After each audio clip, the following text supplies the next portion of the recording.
Hello, good morning. Welcome to Joy News Desk. We're coming to you live from our studios in Kokomlemle. We're on DTT because we're free to air on DSTV channel 421 and Go TV channel 125. Coming up this morning, government on its knees as labor unions reject 15% increment in base pay for the 2024 working year. Details as negotiations resume today with both parties praying for an amicable resolution.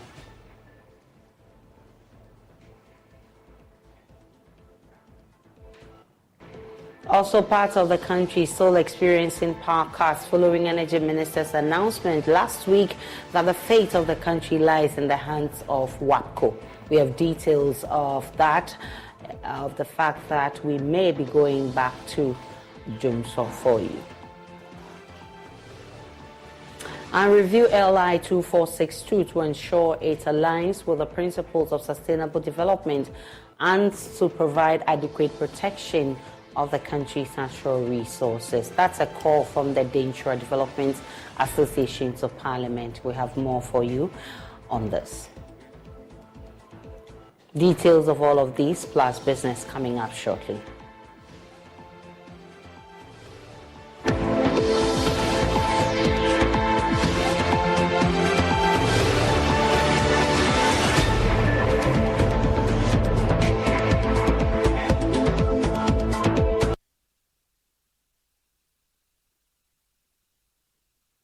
Government is on its knees as labor unions reject 15% increment in base pay for the 2024 working year. The unions are asking government to increase the base pay by at least 60%, down from the initial request in excess of 70%. With less than 48 hours to the presentation of the 2024 budget, government is hopeful it will get a deal with the unions today. Deputy Secretary General of the Trade Union Congress, Joshua Ansa, says the labor unions will continue to reject government's offer if it is not considerate. They are hopeful, however, of reaching an amicable agreement with government. I've been joined via Zoom by Mr. Austin Game. He's the labor consultant and former employment minister. I'm grateful for your time, Mr. Game. Hello, Mr. Game. Yes, Aisha, thank you. What's your reading into what has transpired so far between labor unions and government over their demand for a 15% increment in base pay? Thank you once again. Well, I may not want to call it demand. I think it's a proposal. Both of them have tabled. And when proposals are tabled, the law, which is a practice, enjoins both parties to make every reasonable effort to reach agreement. I think that is what they are trying to do. And I think that if they can continue on that tangent, they should be able to reach agreement. The labor unions say it will reject any offer if it's not considerable. But the 60% proposal, I mean, is it too much to ask for? Well, like I said from the beginning, this is a proposal. It may sound a little high in the face of Ghana's adversity today, but the truth is that we have a system ongoing where we pay people for putting in appearance, not because of productivity. So therefore, I think that is only a fair reflection of what the system, what we have planted in our DNA in this country. We don't have good pay system, and so any opportunity labor will get, they will have to go for the highest bid possible. And so that's what they've done. It's for the employer to surrender by giving them the detailed information about the economy and what they intend doing before even they attempt to go to Parliament tomorrow to read the budget. They must lay out, according to the law and practice, what exactly the picture is to labor, as was done by previous governments before. If they can do that, I think they will be able to reach agreement, something reasonable that both of them can live with. So this is a clear picture of what is happening right now. Government says that I mean, we're having issues with the economy, and so we are tight. Our hands are tight. Now, labor unions also say that, I mean, everything has skyrocketed, I mean, in the last few years. And so your salary cannot really buy the things that you used to buy because the prices have quadrupled. So these two people are on the negotiation table. What should be the posture of both parties?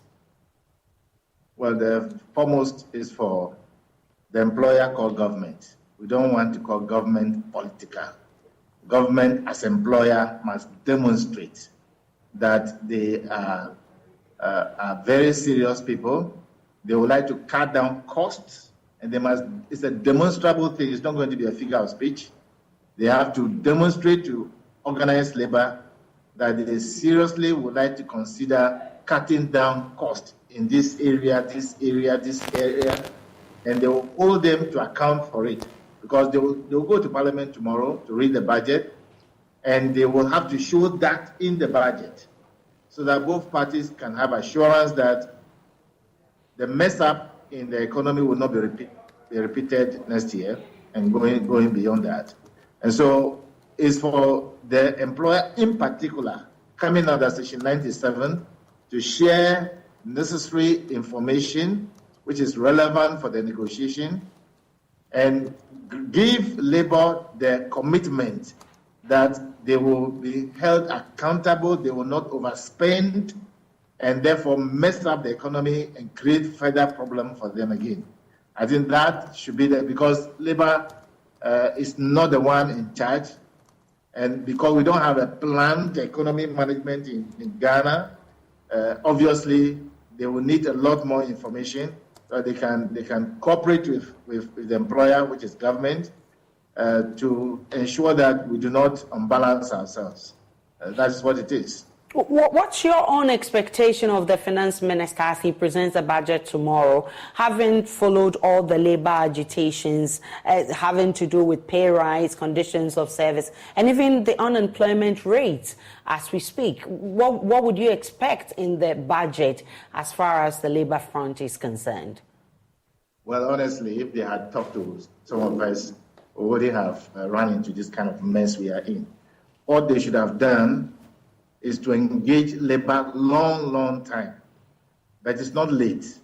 They can spend the whole day today into midnight and make sure that they lay bare without any excuse everything, including the grants they get, including the income they will get from our tax system, including how much they'll get from other sources, everything bare on the table. And then how the cost structure should be brought bare onto the table. No excuse whatsoever. When they know that you are honest and what you are saying is true, as was done before in 2015, labor will respond positively. And they may even not want to take anything at all, provided the people who are the servants of the state, because I think we have raised the bar of governance to another level in Ghana, which is out of the norm. The government officials are the servants of the state. They are not to lord it over the people. They are to provide high quality leadership. And therefore, they must provide every information, all necessary information, to enable both parties to collaborate with each other, and they will support them. But when they know that you want to spend and go overboard, it means you turn the economy into something else. And so if they can do that, you'll be surprised that labor will not even want to take a personal. It was done in 2015. I'm grateful for your time. Austin Game is labor consultant and also former employment and labor relations minister. 3 days after two brothers were allegedly shot and killed by a Forestry Commission task force at a community mining site in Infante, the divisional office of the commission in the area remains shut. The youth of Park Akukrum in the Ahafoa Southeast District, and the family of 2 murdered brothers have issued a 4-day ultimatum threatening retaliation if justice is not served. But Emmanuel Bright Kwaku, who visited the area, reports residents of Mfante fear the task force would return.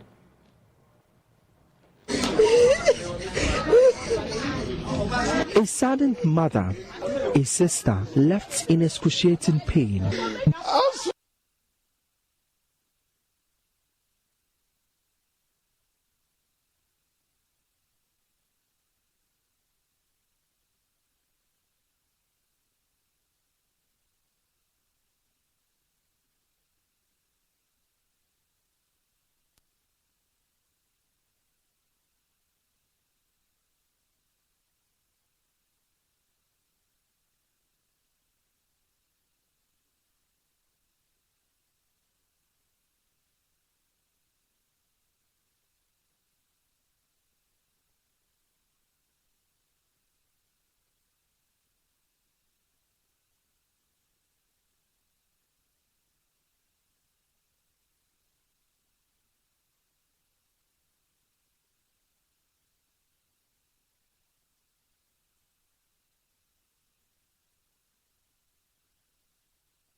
Enya kola bi keke krani ebe wunu wo bompo me ba na akoto be ya boade ama denchain ade bia ya me papa de wo mi mo ahye meshimo makoko aman jenkwa oha mani me ma mu ahoden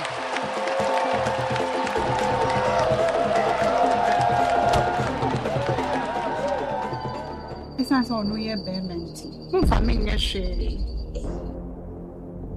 Me say, me don't know. In your home, never know who are there for no.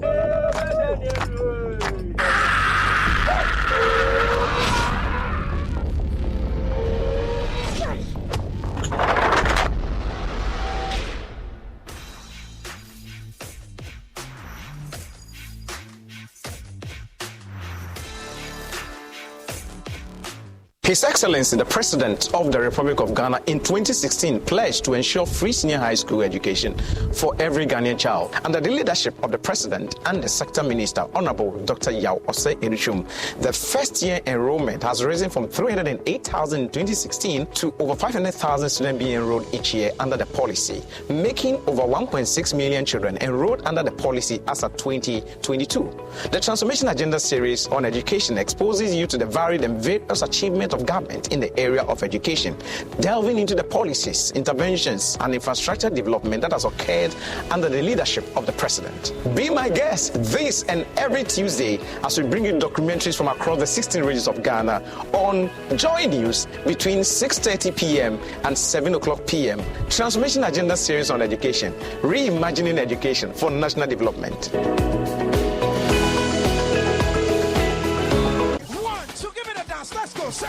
Hello, with everybody for you.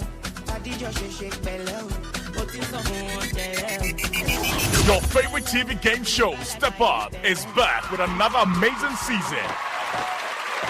This time, we are stepping up with Syntax Tank. Step Up with Syntax Tank will see contestants answer questions of your choice and win over 6,000 Ghana Cedis cash prize weekly and other products from our sponsors. This season, viewers at home should watch out for the Syntax Tank question of the week. Be the first to answer correctly via WhatsApp or send SMS to 050-833-8888 and win incredible prizes. The person who answers most of the weekly questions correctly and fastest gets a 65-inch Samsung TV at the end of the season. Step Up with Syntax Tan, showing on Joy Prime every Sunday, 7:30 p.m. Sponsored by Bell Eyes, MTN Momo, Angel Cola. Powered by Syntax Tan. Joy Prime, your ultimate experience.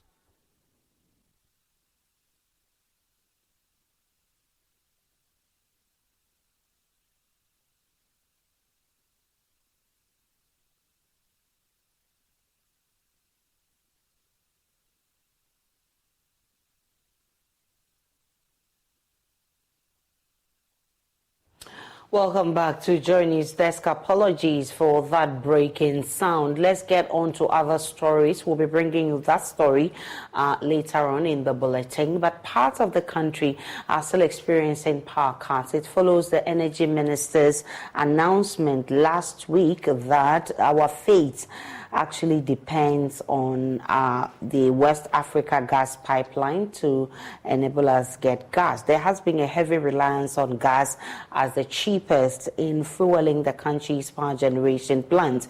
Executive Director of the Africa Center for Energy Policy, Asa Benjamin Boachi, says our inability to pay WAPCO may take the country back to darkness. He joins me via Zoom for more on this. Mr. Memboachi, I'm grateful for your time this morning. Last week, the Energy Minister admitted that our continuous supply of power will definitely be dependent on government's ability to pay WAPCO to supply gas. As at yesterday, a good part of the country were still in darkness. Is that an indication that we are unable to pay WAPCO for gas supply? What's the reality, Mr. Boachi? I think, for WAPCO situation, it's not a problem as of today. WAPCO is transmitting at full capacity, so we're doing today around 100 MMscf of gas. So the problem today is not gas.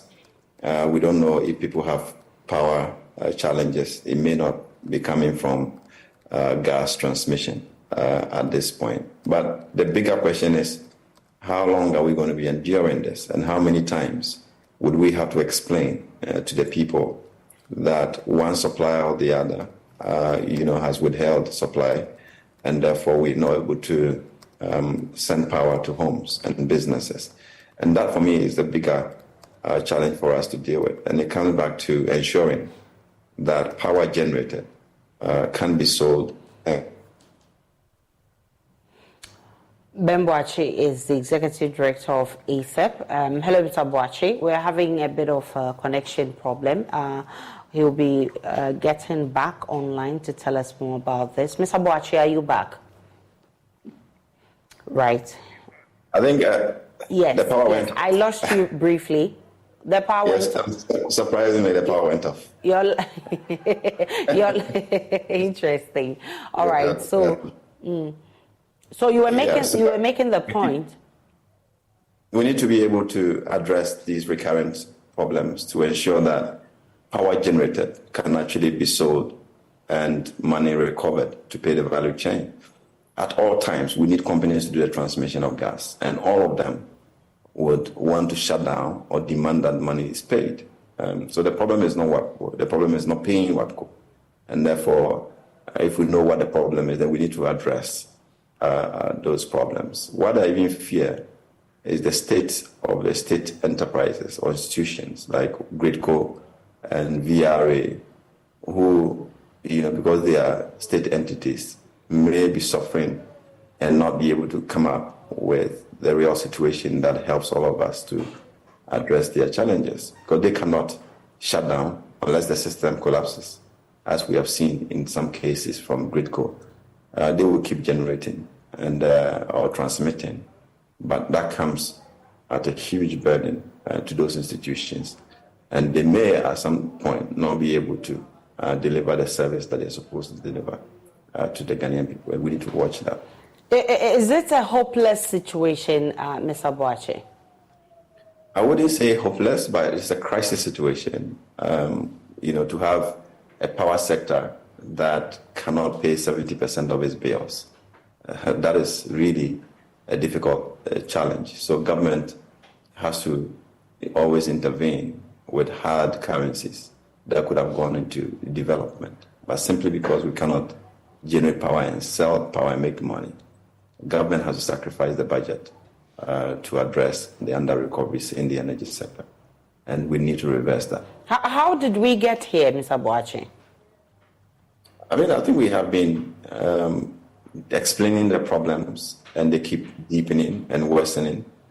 We need to get to that point where we map out the problems. We haven't comprehensively mapped out the problems to be able to address them. And even where plans exist, how do we implement those plans to ensure that, we're able to deliver power to the people? And those are the challenges. So it's essentially, for me, it's financial and managerial, which has escalated into technical problems. And if we have to be tough on ourselves to deal with these problems, I mean, what should we be doing at this moment? I think at this moment, we need to get ECG fixed as quickly as possible. We cannot turn it into business as usual, that they cannot collect revenues, and it is fine. Everybody's happy with it.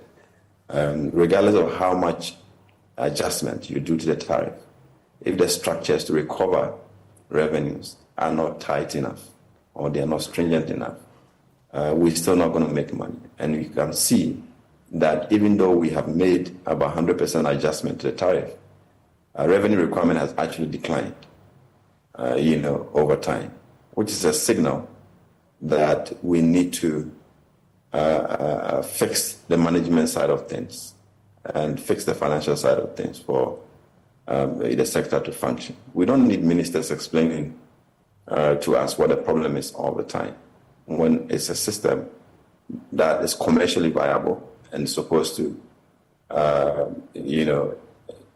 generate returns, revenues, and pay the value chain.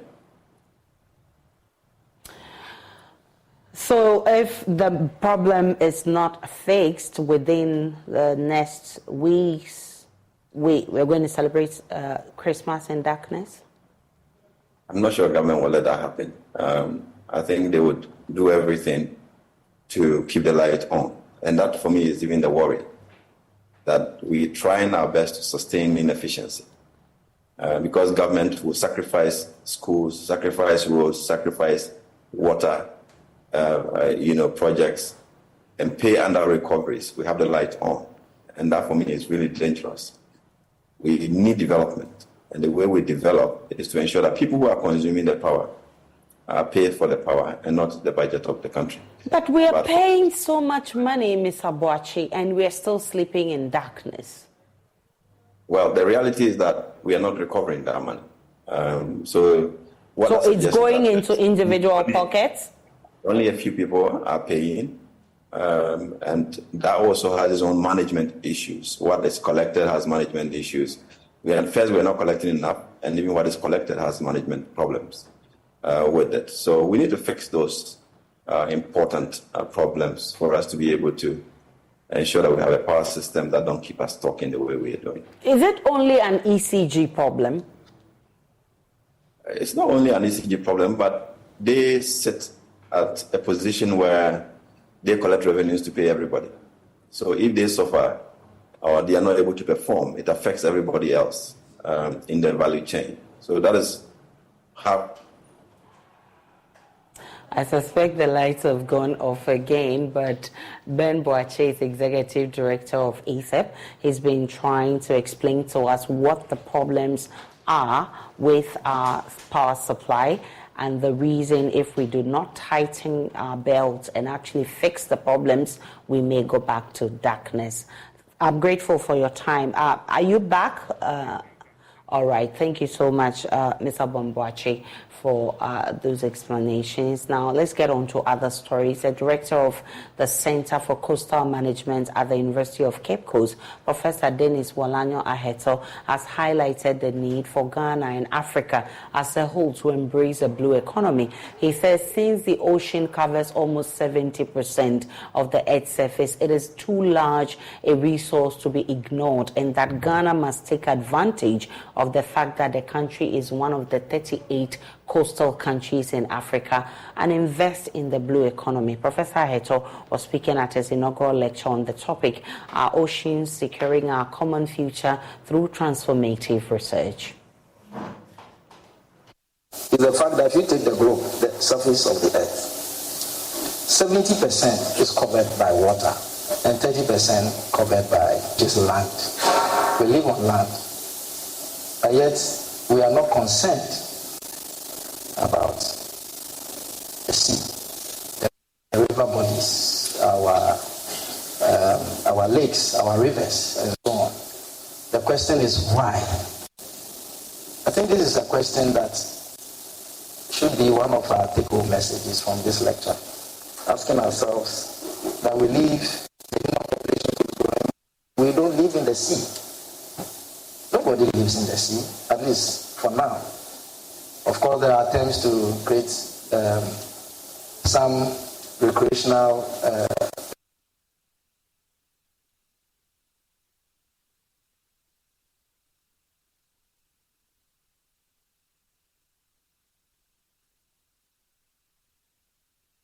because of the enormous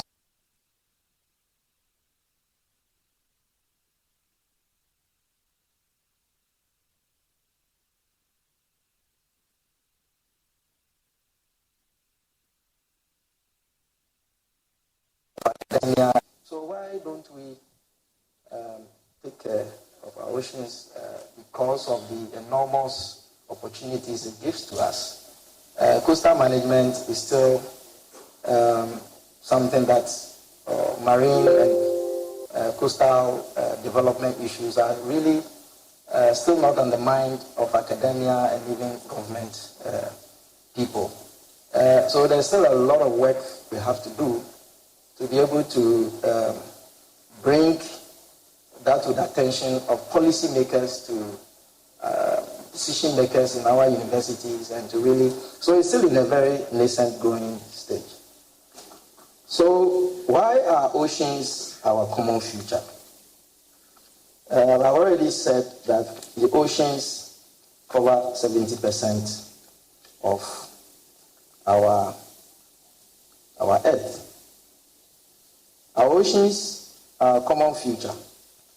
But, Mr. Chairman, permit me to just explain what a common future means. The term our common future was first introduced or mentioned by the report of the World Commission on Environment and Development, so I did not coin it. But the Brundtland Report, 1987. It targeted multilateralism and interdependence of nations in the search for sustainable path. The report recognized that human resource development could lead to poverty reduction, gender equity, wealth redistribution. And these, in the report noted, was crucial for formulating strategies for environmental conservation, and it also recognized that environmental limits to economic growth in industrial and industrializing societies existed, claiming that poverty reduces sustainability. Poverty reduces sustainability and accelerates environmental pressures, creating a need for balancing between economy and ecology.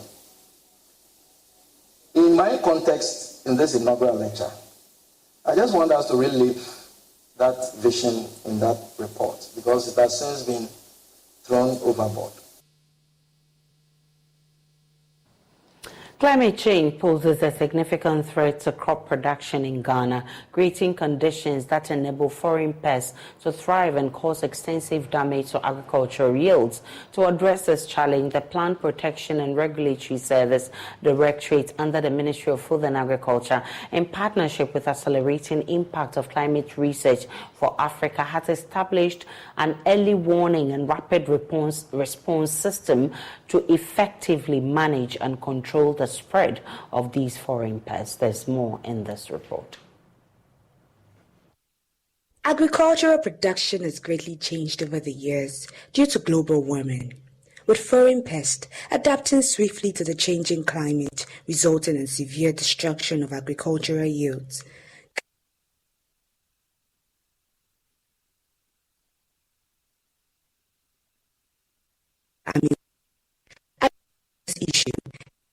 head of plant pathology.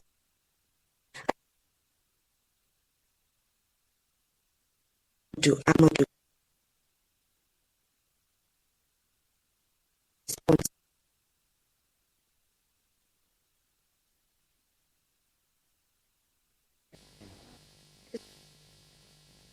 the invasion of the fall armyworm. Addressing this issue, head of plant pathology at the Plant Protection and Regulatory Service Directorate, Amadou Galba, noted that the establishment of this early warning and rapid response system is poised to enhance the country's ability to combat this pest effectively. Just around 2016, we didn't have what we call fall armyworm in the country. Fall armyworm is not from Ghana, it's an invasive, but now it's with us. It's as a result of climate change.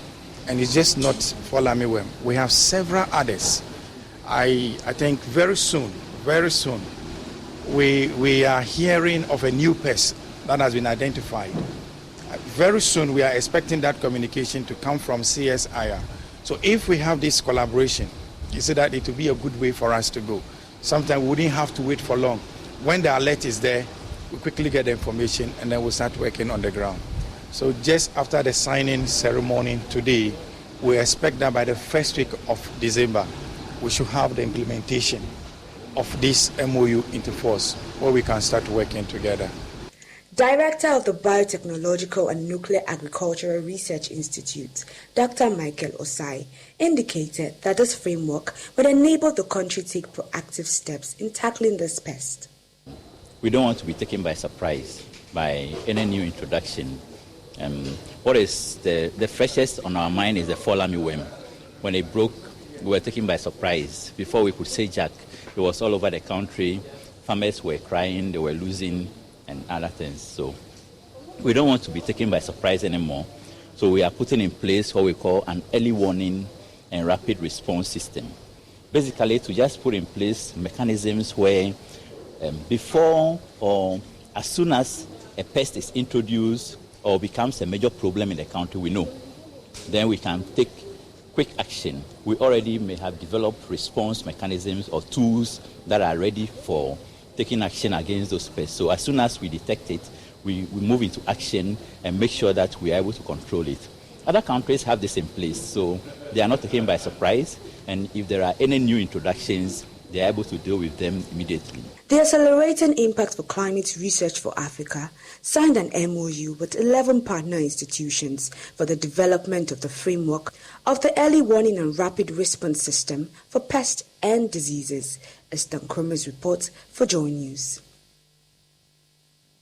3 days after two brothers were allegedly shot and killed by a Forestry Commission task force at a community mining site in Mfante, the divisional office of the commission in the area remains shut. The youth of Pakukrom in the Hafuano Southeast District and the family of the two murdered brothers have issued a 4-day ultimatum threatening retaliation if justice is not served. But Emmanuel Bright Kwaku, who visited the area, reports residents of Mfante fear the task force would return. A saddened mother, a sister left in excruciating pain. Wails continue to emanate from the home of Abdul Samed Razak, 35, and Hashmil Usman, 25, after the two were allegedly shot dead by security task force of the Forestry Commission at a mining site. The family is in pain.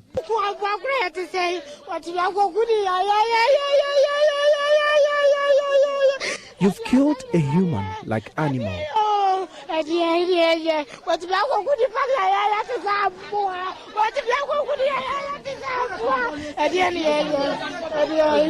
The two were protecting a mining site at Infante, a suburb in the Hafuano North municipality, when a security task force besieged them in a swoop. So we understand this is the very spot one of the deceased was laid when he was shot by the security task force right here at Infante. As you can see behind me, that's some equipment that were bent by the security task force when they came here. I haven't really cited much of operations happening, but the few people we found around tell us today there haven't been any working by the miners. The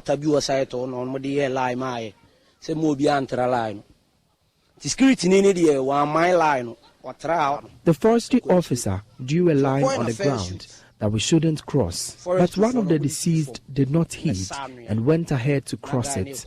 That's when they started shooting him.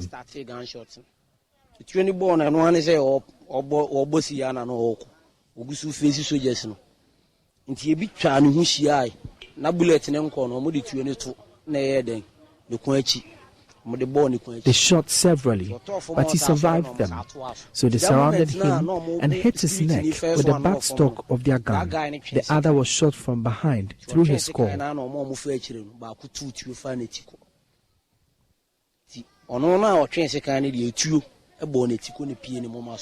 Some miners at the site sustained various injuries, with 4 critically wounded. In 2021, the Ministry of Lands and Natural Resources commissioned a community mining scheme to be operated by the Enso group of companies. So this is the junction leading to the 2 mining sites.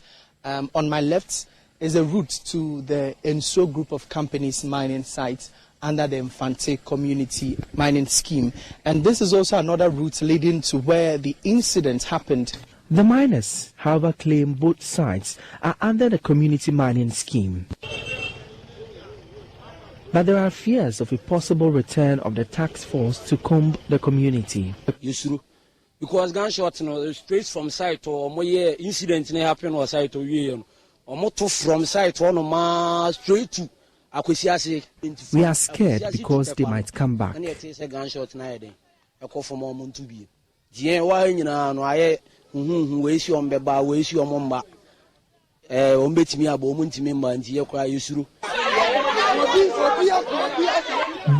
at Pokukrum, there is seeming tension as families of the deceased and the youth threaten to avenge the killing. Justice. After burying them, we demand justice within 4 days.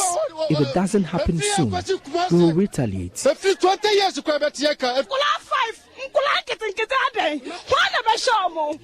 He left behind 5 children. Who is going to take care of them?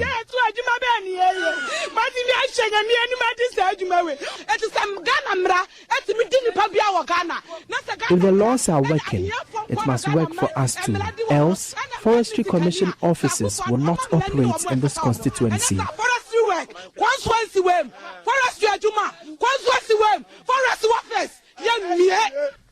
Officers of the Forestry Division in the area are under lock and key following the threats. That's one of the checkpoints here for the Forestry Commission. And when we came, the occupant here, or the one who is guarding this particular place, is locking down this particular checkpoint. He tells me he fears that the miners can come around and then attack him, and that's why he's locking this particular facility. We understand that throughout the day, officers here at the Forestry Division of Mankranso have not been at post today. They've locked the offices and nobody came to work today. We understand the checkpoints along this particular stretch too. The officers who were supposed to be at post were also not around. Meanwhile, the Ashanti Regional Police Command is probing circumstances leading to the gun attack and consequent death of the 2. For Joy News, my name is Emmanuel Bright Kweku. The absence of a jury forced the Kumasi High Court to adjourn hearing of a case in which a police inspector is standing trial over the murder of his girlfriend at a dome in Kumasi. Inspector Ahmed Chumesi of the Police Special Weapons and Tactics Unit is accused of shooting his girlfriend Victoria Dapa, also known as Majua, multiple times at close range with service rifle on April 20 this year. But the 7-member jury abandoned the court over unpaid allowance allowances since last year. Ohem Interior of our security desk, who was in court, reports the court granted a request by a prosecution to allow the Ghana Institute of Languages transcribe a tree audio evidence on a pen drive tendered in court. Prosecution, led by Principal State Attorney Ernest Aye, told the court, presided by her lady, Justice Rosemary Bautosu, to grant prosecution's request to transcribe an audio evidence submitted to the court on a pen drive. The court, presided by her lady, Justice Rosemary Bautosu, granted prosecution's request for the Ghana Institute of Languages to transcribe the audio evidence into English. The court, however, adjourned sitting to December 4, 2023. Relatives of Victoria Dapa, also known as Majwa, were however incensed by the decision of the prison service to use an alternative route to transport Inspector Ahmed Chumesi, also known as Tycoon, to the prisons instead of the normal route they know. I don't know why they always play cast hide and seek to us, because hide and seek make people annoyed. You see, every day when we came to court, they bring Takum in front of the door. But today we saw Takum passing by outside the court. We didn't know how they escaped Takum from the court. That's why you see noise around. All the families and the sympathizers are very annoyed. And at the same time, we are telling the government to, help the jewel to do whatever they want, so that they can return to court and help the needy. From Kumasi, for Joy News, Ohem Interior reporting. We're still live on Joy News. That's we're coming to you from our studios in Kokomlemle. We are also free to air on DTT. Let's take a break. When we return, we'll bring you business.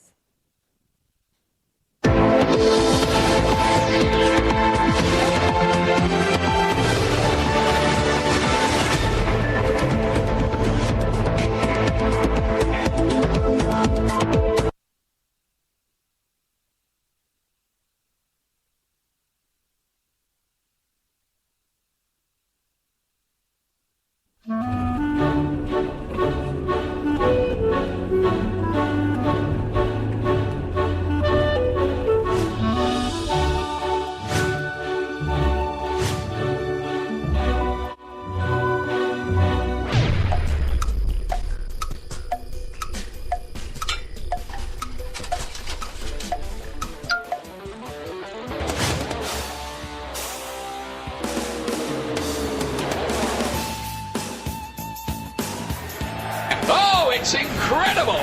Bang on target!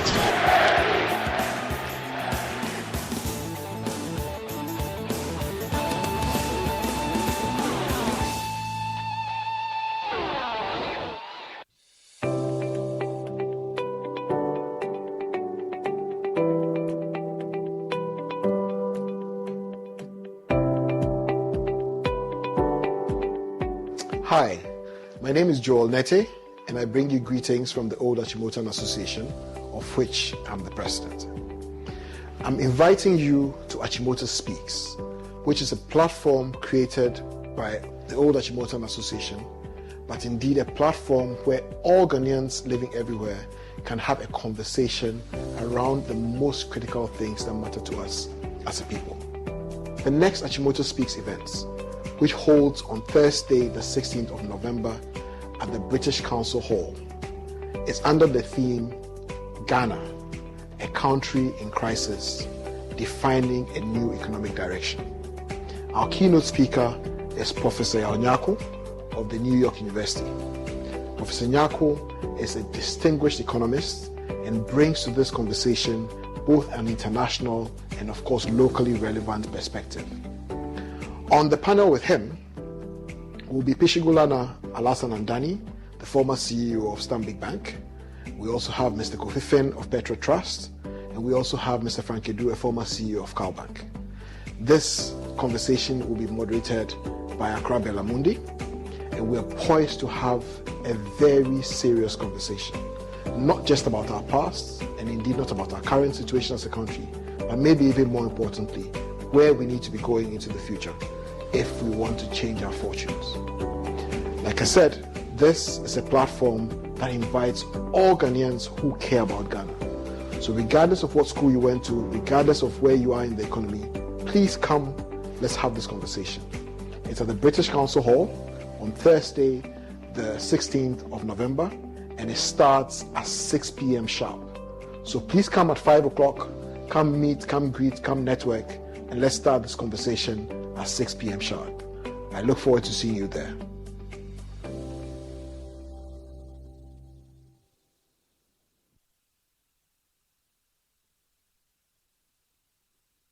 A nation that honors its heroes is worth dying for. After months of rigorous contests for recognition in the regions and districts, the maiden edition of the Ghana Health Service Excellence Awards 2023, the grand finale comes off at the Grand Arena, Accra International Conference Center. Join us celebrate and honor our hardworking health professionals. Date November 29, 2023. Our special guest of honor, Her Excellency Mrs. Rebecca Akufo-Addo, First Lady, Republic of Ghana. From 9 a.m. to 5 p.m., there will be an exhibition, free health screening, blood donation, and public lectures. 6 p.m., arrival in style, and at 7 p.m., the main awards event begins. For sponsorship, contact 0244 125 314 or 0543 726-406. Ghana Health Service Excellence Awards, celebrating our heroes, our lifeline.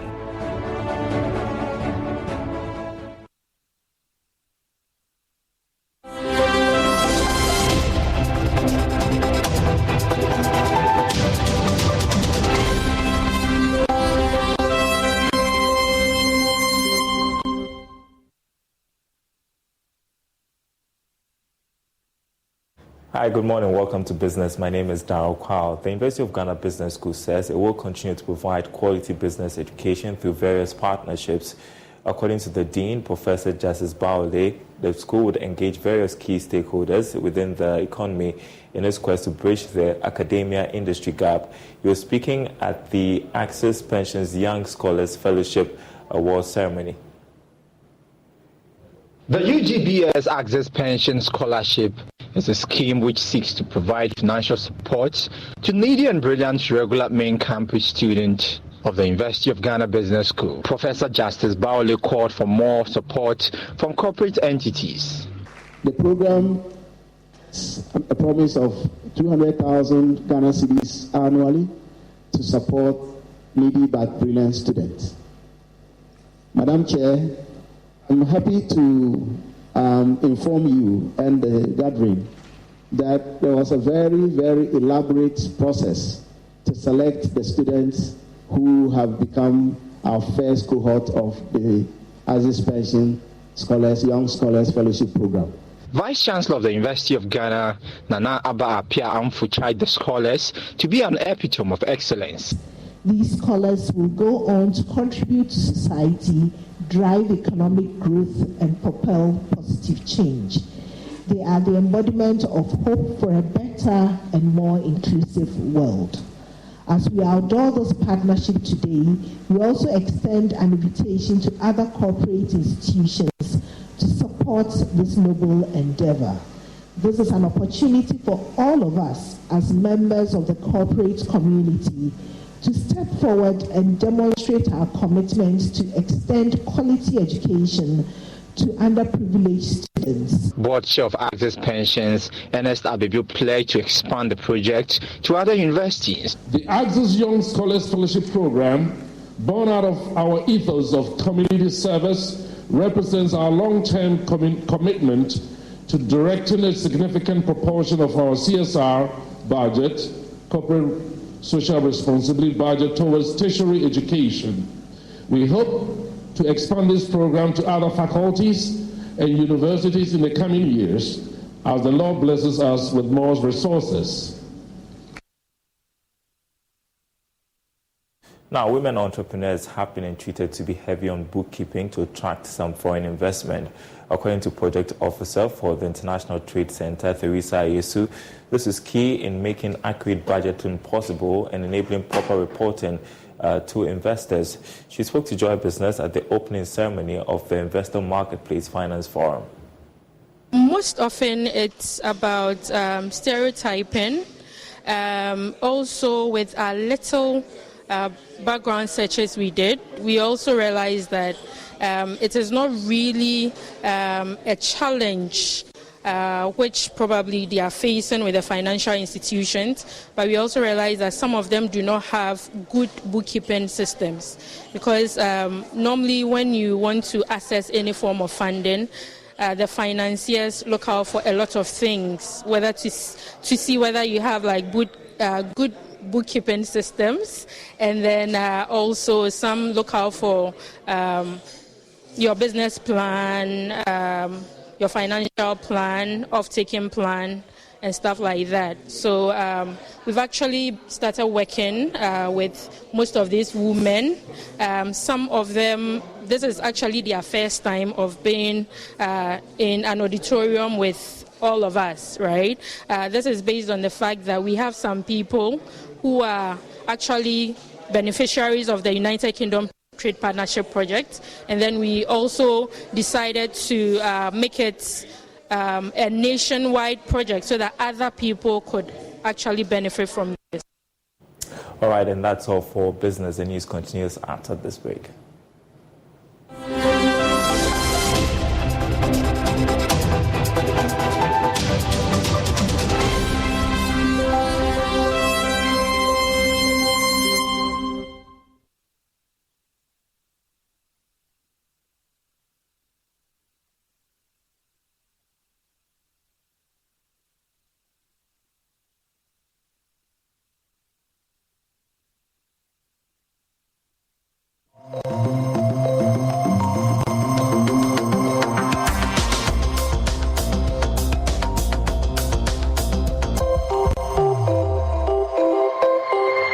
The GJA PAV Answer Journalist of the Year for this 27th edition of the awards, Erastus Asare Donko of the Multimedia Group. Ladies and gentlemen, let's hear it for him again. Stand up, stand up, stand up. Erastus Asare Donko of the Multimedia Group.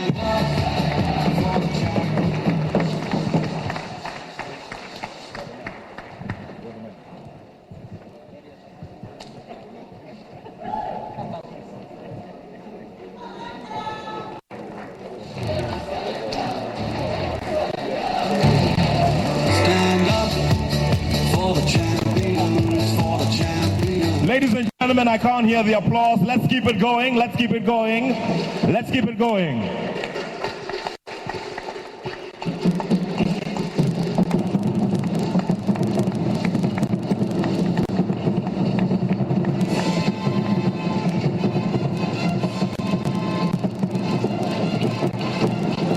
Erastus Asare Donko, PAV and GJA Journalist of the Year, braving through the odds to bring us what probably is the most comprehensive piece of work so far on the Galamsey Menace. Ladies and gentlemen, I present to you the gentleman of the moment one more time. Let's hear it for him.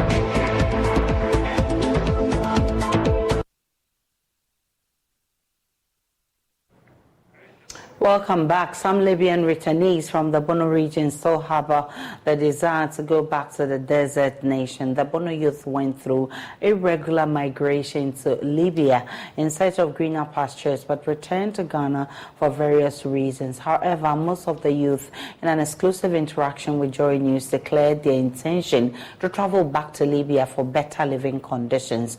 According to them, the early economic hardship that forced them to travel through the desert to Libya has now become worse, a more compelling reason to go back to the desert. The youth say they are ready to embark on the harrowing journey through the desert to Libya, although there are stability issues in that country. I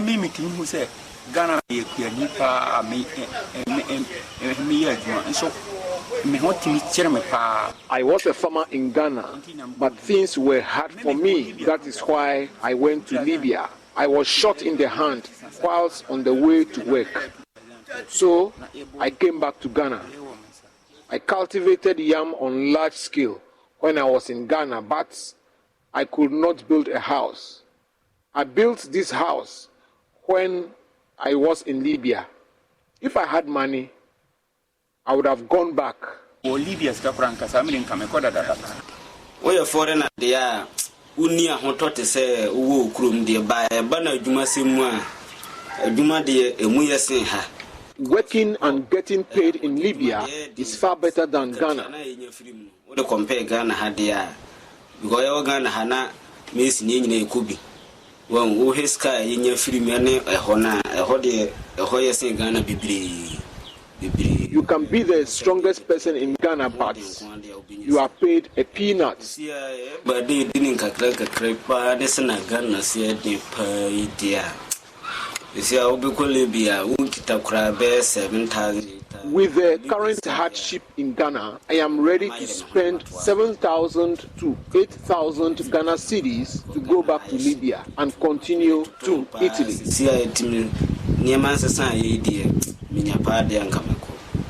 Yebi wo ha port no ya yebi Ghana yeluka wan wo ha so san kokoro na mo krafi amona ne de bre ha na nkufu zunti na ma ye de no kawo. We had a poultry farm here in Ghana, but due to the imported chicken, our business collapsed.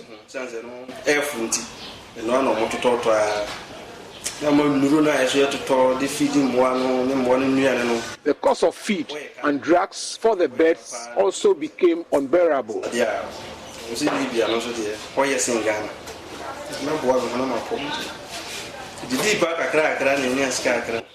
So I decided to travel to Libya and see if life will get better.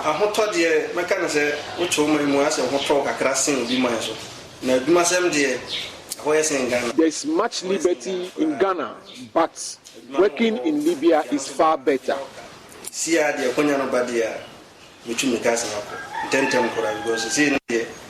If the opportunity comes, I will go there again because the living condition has not changed here. It has gone from bad to worse.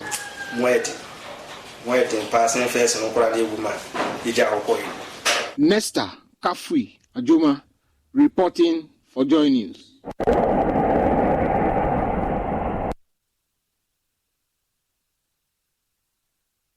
That's how we wrap up the bulletin this morning.